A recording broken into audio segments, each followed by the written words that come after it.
There's a few of my books, something I'm a sucker for.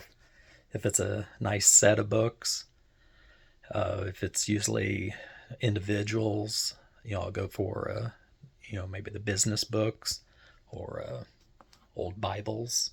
Like this one's a 1869 German Luther Bible. My interest in books, I guess, started maybe like 15 years ago.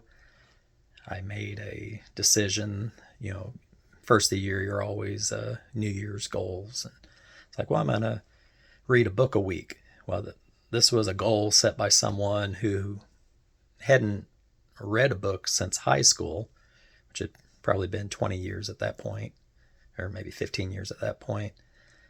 And even then, I didn't read that many. In school, I never read the books. I just read the back of the book and got the idea of what was going on in the book, open the book, get a few names, and I could write a book report on it.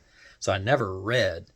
So I set this crazy goal of reading one book a week. Well, I'm a slow reader. I failed miserably, but I think I read 21 books that year. And then next year, I set the same goal.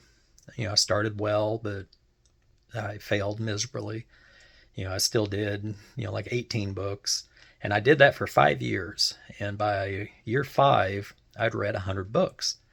And there were 100 books on, it was on business, faith, marketing, sales, just biographies of great leaders, books on leadership.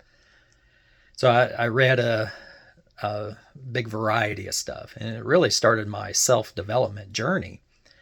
So I want to encourage you to start your self-development journey.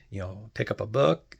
If you're maybe a slow reader like me, start listening to maybe a podcast, or they have books online that you can listen to, and just fill your day getting knowledge.